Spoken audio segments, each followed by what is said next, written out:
aboard the stagecoach and listen to how it would have been the experience of a lifetime.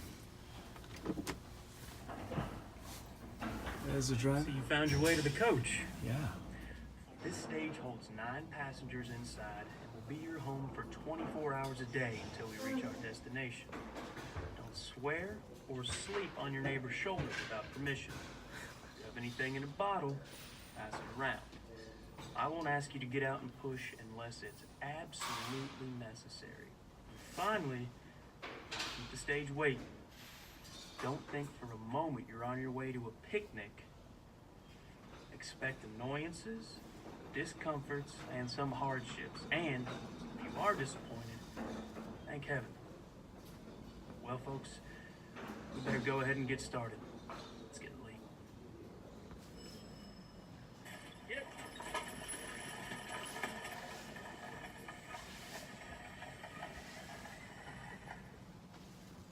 Might I introduce myself? My name is Charles Dickens. I rode in a coach very similar to this in 1842 from Washington to Pittsburgh. The scenery, which had been tame enough at first, was for the last 10 or 12 miles beautiful. Our road wound through the pleasant valley of the Susquehanna. The river, dotted with innumerable green islands, lay upon our right. And on the left, a steep ascent, craggy with broken rock and dark with pine trees. A great portion of the way was over what is called a corduroy road, which is made by throwing trunks of trees into a marsh and leaving them to settle there. The very slightest of the jolts with which the carriage fell from log to log was enough, it seemed, to have dislocated all the bones in the human body.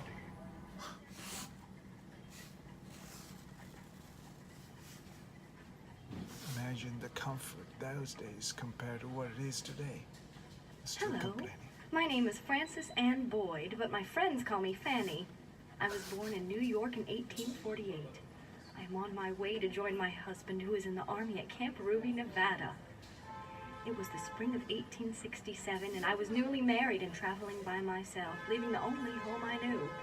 I went from New York to California by steamer, a delightful 3-week trip, then by railroad from Sacramento to Cisco, California.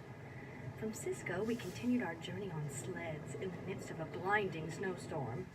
The snow, however, did not last many miles, and soon we were transferred to a regular stagecoach, a large vehicle with thorough braces instead of springs and a roomy interior which suggested comfort. Alas, only suggested.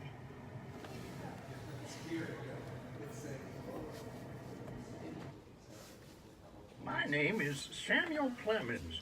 You may know me as Mark Twain. I rode across the country by stagecoach in 1861 with my brother Orion, who had just been appointed secretary to the governor of the new Nevada territory. Our coach was a great swinging and swaying stage of the most sumptuous description, an imposing cradled on wheels. It was drawn by 6 handsome horses, and by the side of the driver sat the conductor, the legitimate captain of the craft, for it was his business to take charge and care of the mails, baggage, express matter, and passengers. We 3 were the only passengers this trip. We sat on the back seat inside.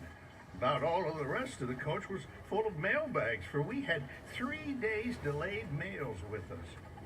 Almost touching our knees, a perpendicular wall of mail matter rose up to the roof.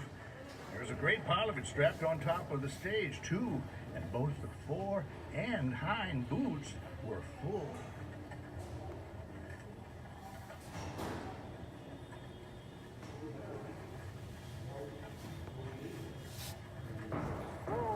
There you go. We're right at the Wells Fargo office.